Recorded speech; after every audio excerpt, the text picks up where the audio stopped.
Marketing के अंदर बहुत सारे फंक्शंस परफॉर्म करने होते हैं जिसको बोलते हैं फंक्शंस ऑफ मार्केटिंग। यानी कि यहाँ पर हम वो चीज़ें एनालाइज करेंगे जो पूरी मार्केटिंग के दौरान आपको करनी होती है, जिसमें पहला पॉइंट आता है gathering and analysing market information, analysis of the available opportunities, threats and strength and weakness of the organisation. यानी सबसे पहला जो इम्पॉर्टेंट फंक्शन होता है मार्केटिंग का वो होता है कि आपको मार्केट में जो अपॉर्चुनिटीज़ अवेलेबल हैं उसकी इंफॉर्मेशन को गैदर करना, उसको एनालाइज करना। कई बार मार्केटिंग में थ्रेट्स भी आती हैं, यानी कि आपका जो एग्जिस्टिंग बिजनेस है वो धराशायी हो जाता है, गिर जाता है, दिक्कतें आती हैं, उसको भी एनालाइज करना कि अगर आपके बिजनेस में कोई थ्रेट आ रही है यानी आपके बिजनेस में कोई डाउनफॉल एक्सपेक्टेड है तो वो कितने समय के लिए है और कितना डाउनफॉल हो सकता है। जैसे बेस्ट एग्जांपल लेते हैं, लॉकडाउन के टाइम पर, कोरोना के टाइम पर बहुत सारे बिजनेस ठप हो गए, बंद हो गए। फॉर एग्जांपल सलून की बात करें तो सबसे ज़्यादा जो गाज गिरी हुई सलून पर और हमारी एजुकेशन इंडस्ट्री पर गिरी, जहाँ पर सारी फेस टू फेस क्लासेस बंद हो गई। अब ये एनालाइज करना कि वो कब तक बंद रहेंगी, उसमें कितना नुकसान हो सकता है, उस इंफॉर्मेशन को गैदर करना पहला फंक्शन होता है मार्केटिंग का। Analysis of available opportunities and threats in the market. साथ ही साथ इसमें हमें स्ट्रेंथ और वीकनेस को भी एनालाइज करना होता है। जो अपॉर्चुनिटीज और थ्रेट्स होती हैं वो एक्सटर्नल एनवायरनमेंट में होती हैं, यानी आउटसाइड द ऑर्गेनाइजेशन। फिर हमें उसको साथ साथ ये चेक करना होता है कि हमारी खुद की स्ट्रेंथ क्या है और हमारी वीकनेस क्या है, राइट। उसको एनालाइज करना, उसके बारे में इंफॉर्मेशन गैदर करना। तो पहला फंक्शन है कि आपको एनालाइज करना होगा, इंफॉर्मेशन को गैदर करना होगा। किस किस को? अपॉर्चुनिटीज से रिलेटेड, थ्रेट से रिलेटेड, स्ट्रेंथ से रिलेटेड और वीकनेस से रिलेटेड। थ्रेट और अपॉर्चुनिटीज आउटसाइड द ऑर्गेनाइजेशन होती है, यानी एक्सटर्नल एनवायरनमेंट में होती है, और स्ट्रेंथ वीकनेस जो होती है वो विद इन द ऑर्गेनाइजेशन होती है। यहाँ पर आपने सारी इंफॉर्मेशन को गैदर किया और एनालाइज किया। दूसरा फंक्शन आता है मार्केटिंग प्लानिंग, यानी अब आप अपनी जो मार्केटिंग कर रहे हो या करने वाले हो उसकी प्लानिंग करना, to achieve objectives of the organisation. देखिए, प्लानिंग आप हर चीज़ के लिए करते हैं, प्रोडक्शन के लिए भी प्लानिंग होती है, ठीक है, ऑर्गेनाइजिंग के लिए भी प्लानिंग होती है, लेकिन यहाँ पर हम पर्टिकुलर प्लानिंग कर रहे हैं कि हम अपने प्रोडक्ट को मार्केट कैसे करेंगे, किस फॉर्म में करेंगे, कौन से प्लेटफॉर्म पर करेंगे। तीसरा फंक्शन आता है प्रोडक्ट डिजाइनिंग एंड डेवलपमेंट, यानी कि जो प्रोडक्ट आप बना रहे हो या जो प्रोडक्ट आप मार्केट में देना चाहते हो उसको कैसे डिज़ाइन किया जाए, उसको कैसे डेवलप किया जाए। Improve performance of A product, already existing product है तो आप उसको इम्प्रूव कैसे कर सकते हो। Give it A competitive advantage in the market, यानी मार्केट में आप कॉम्पिटिटर के अगेंस्ट कौन सी एडवांटेज हाईलाइट करोगे कि हमारे प्रोडक्ट में ये एडवांटेज है जो किसी और प्रोडक्ट में नहीं है। जैसे कई बार शेप जो होती है एक प्रोडक्ट की वो अपने आप में बहुत बड़ी एडवांटेज होती है। आपको याद होगा फ्रूटी, जो नॉर्मली सब लोग पीते हैं, फ्रूटी का जो एक नई शेप लेकर आई कंपनी, ट्रायंगल शेप में, वो बड़ी फेमस हुई। हालांकि उसमें क्वांटिटी कम थी, वो सस्ती भी थी।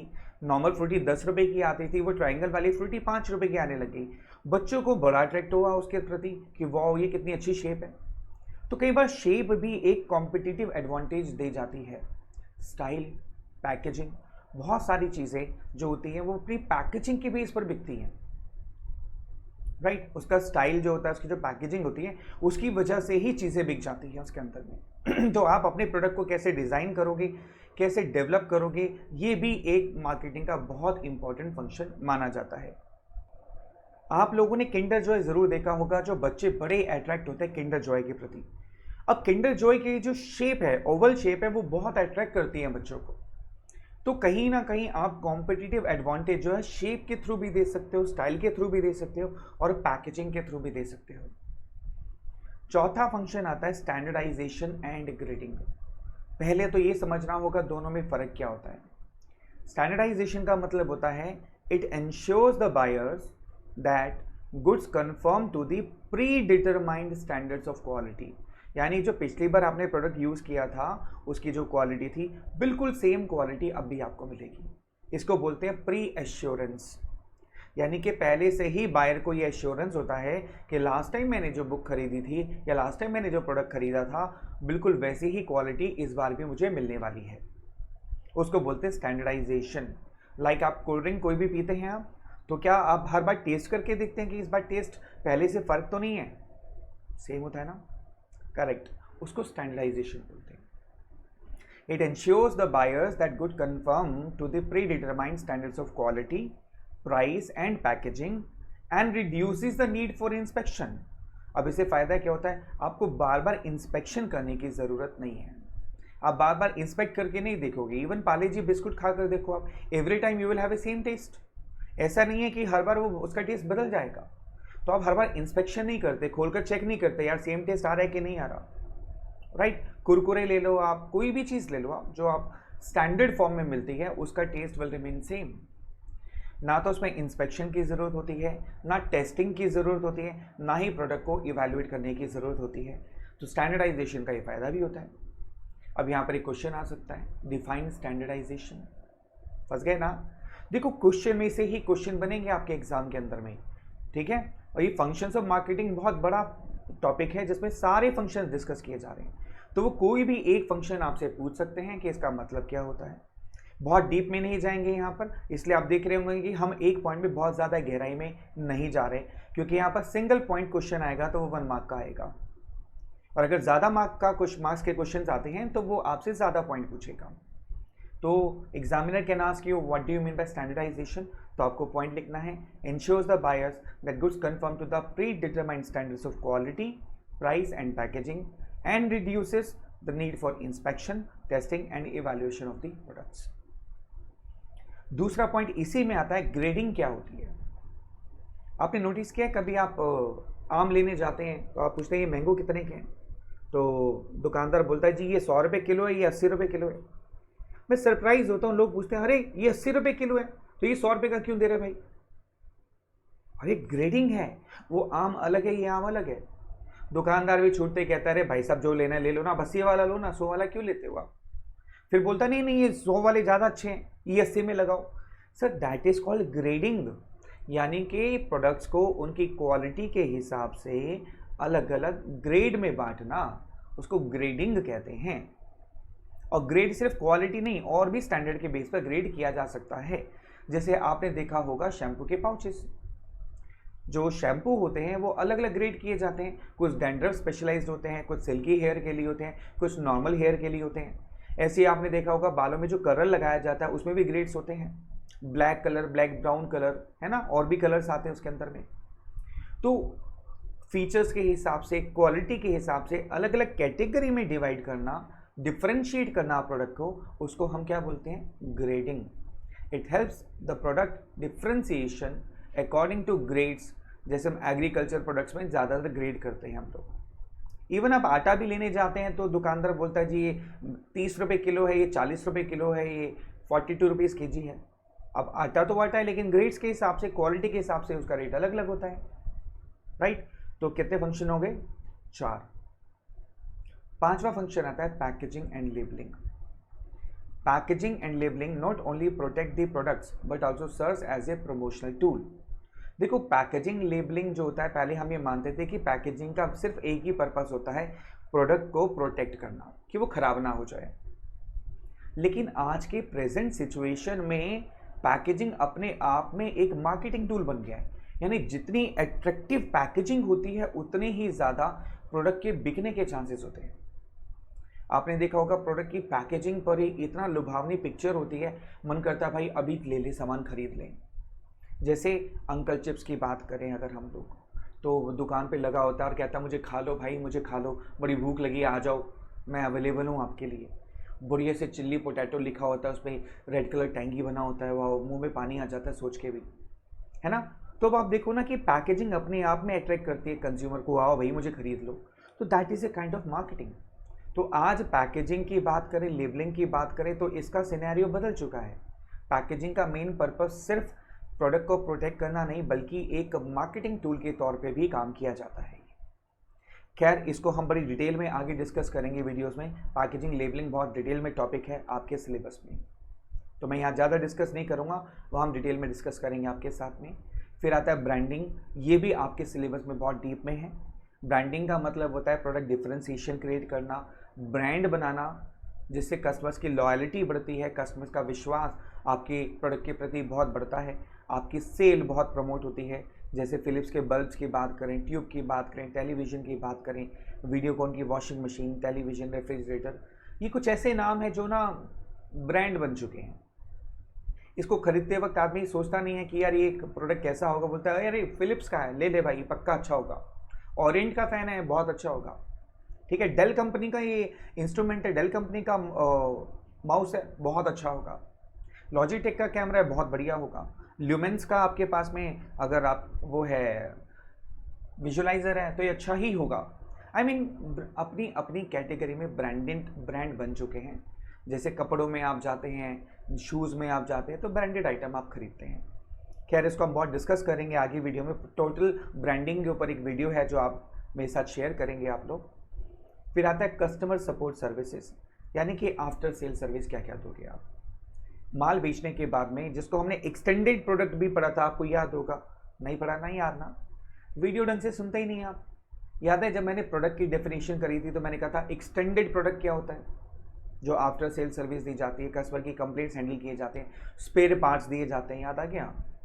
हाँ हाँ कर रहे हो लेकिन याद नहीं आया। ठीक है, अच्छे से बात को सुना करो।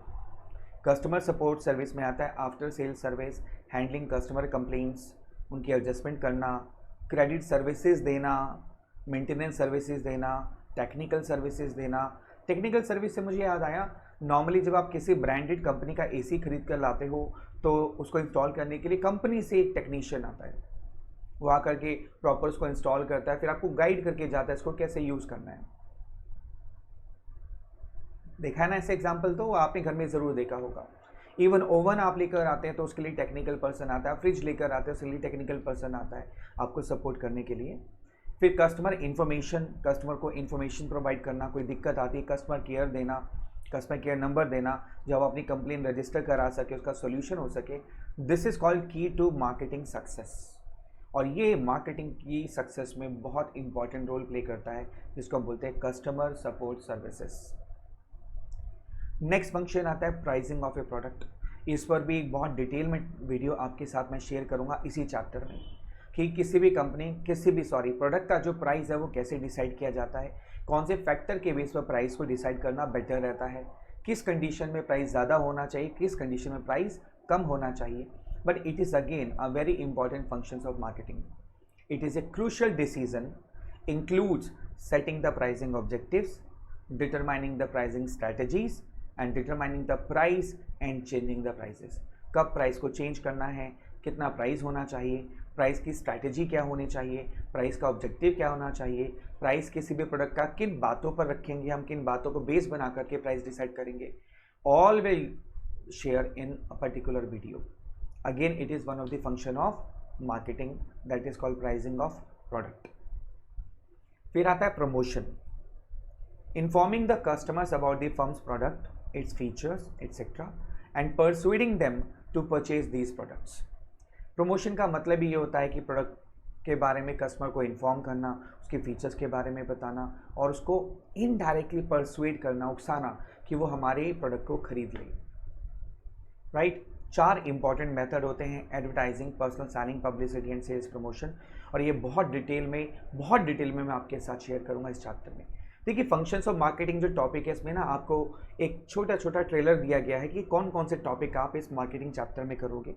कुछ टॉपिक बहुत ही लाइट मोड में है, यानी बहुत कम डिटेल में है, छोटा सा ब्रीफ डिस्क्रिप्शन है, और कुछ टॉपिक बहुत डिटेल में है आपके इसी चैप्टर में। तो सिलेबस वाइज हम चलेंगे, जहाँ इन डेप्थ टॉपिक होगा वहाँ इन डेप्थ डिस्कशन करेंगे, जहाँ पर ज़्यादा डिटेल में नहीं है वहाँ हम कम डिस्कस करेंगे। राइट, फिर आता है physical distribution, deciding about channel of distribution, कि आप होलसेलर के थ्रू माल बेचेंगे, रिटेलर के थ्रू माल बेचेंगे, आपका जो मूवमेंट है फिजिकल प्रोडक्ट का वो एक जगह से दूसरी जगह कैसे जाएगा।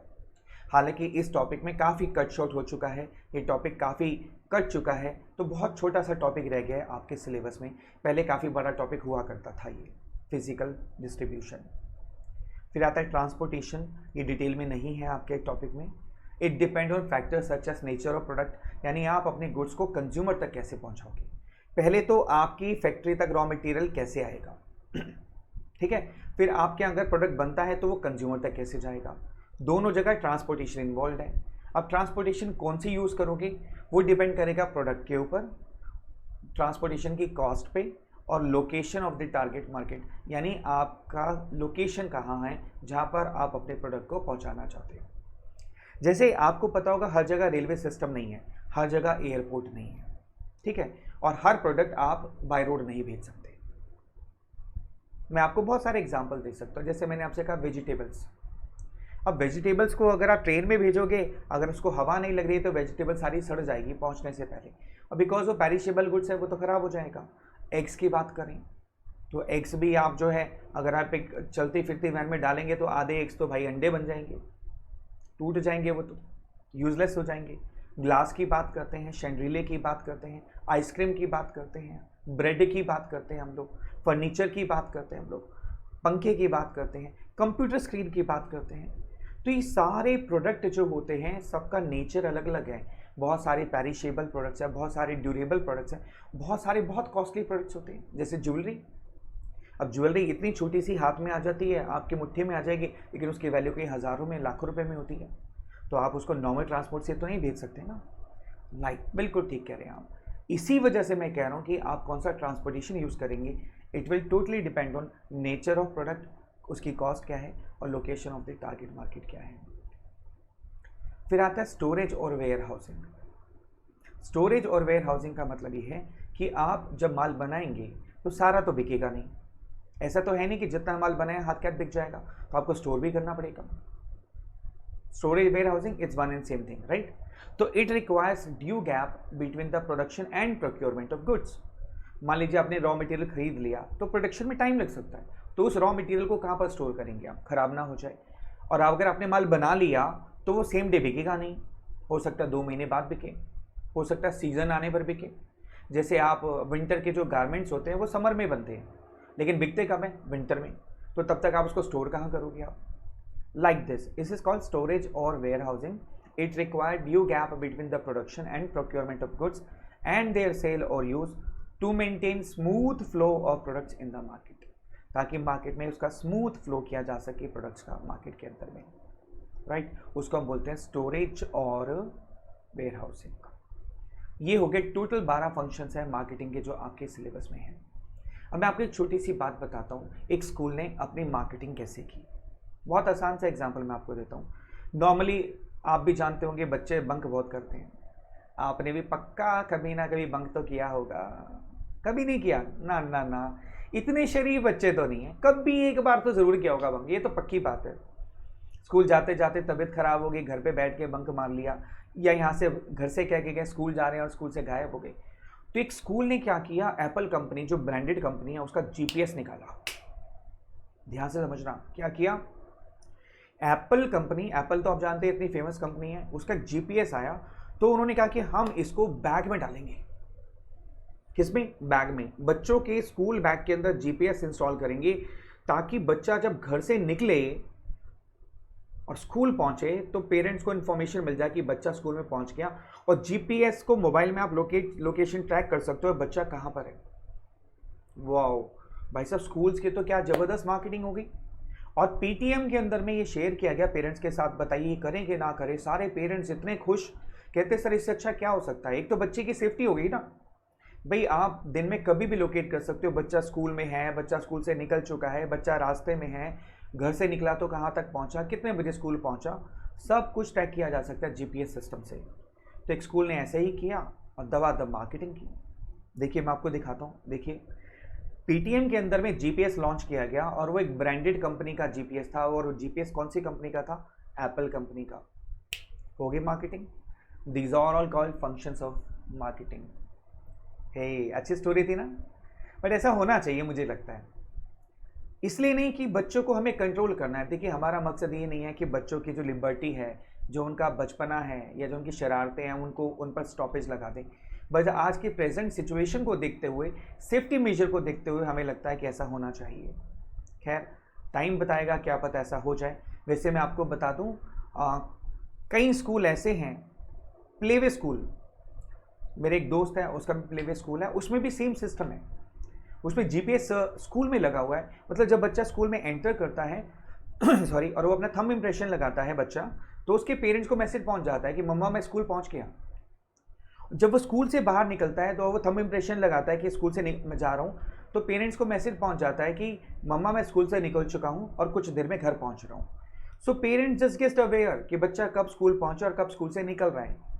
तो ये सिस्टम ऑफ कोर्स बहुत अच्छी मार्केटिंग करते हैं और एक प्रोडक्ट को प्रमोट करते हैं। तो नोट कर लीजिए, पीटीएम जीपीएस जो एक ब्रांडेड कंपनी का नाम है जिसका नाम है एप्पल, और यहाँ पर आपके सारे के सारे फंक्शंस ऑफ मार्केटिंग कवर हो जाते हैं 12 के 12। अच्छा है ना? Yes. Sorry, please note down. P से प्राइसिंग ऑफ प्रोडक्ट, टी से ट्रांसपोर्टेशन, एम से मार्केट की प्लानिंग करना, जी से गैदरिंग मार्केट इंफॉर्मेशन, पी से प्रमोशन, एस से सपोर्ट सर्विसेज, बी से ब्रांडेड यानी ब्रांडिंग, एप्पल ए से availability storage and warehousing, P से फिजिकल डिस्ट्रीब्यूशन, पी से प्रोडक्ट डिजाइनिंग, एल से लेबलिंग एंड पैकेजिंग, और ई से इंश्योर स्टैंडर्ड एंड ग्रेडिंग। ठीक है, तो आई होप हमारी मार्केटिंग भी अच्छी होगी यहाँ पर, है ना, इस एक्रोनिम से। पीटीएम ध्यान रखिएगा, जहाँ पर एक जीपीएस लॉन्च किया गया और वो एक ब्रांडेड कंपनी का नाम था जिसका नाम था एप्पल। देखिए क्वेश्चन कैसे आएगा बेटे, कोई भी एक पॉइंट आपसे डिस्कस किया जाएगा और पूछा जाएगा बताइए कौन सा फंक्शन है मार्केटिंग का जो यहाँ पर डिस्कस हो रहा है। देखिए अगर आपको फिर से नाम याद नहीं होंगे 12 के 12, तो ये फाइंड आउट करना थोड़ा डिफिकल्ट हो सकता है। तो ये नाम अगर आपको याद होंगे तो आप इजीली आइडेंटिफाई कर पाएंगे कि कौन सा फंक्शन है मार्केटिंग का। Take care, bye bye.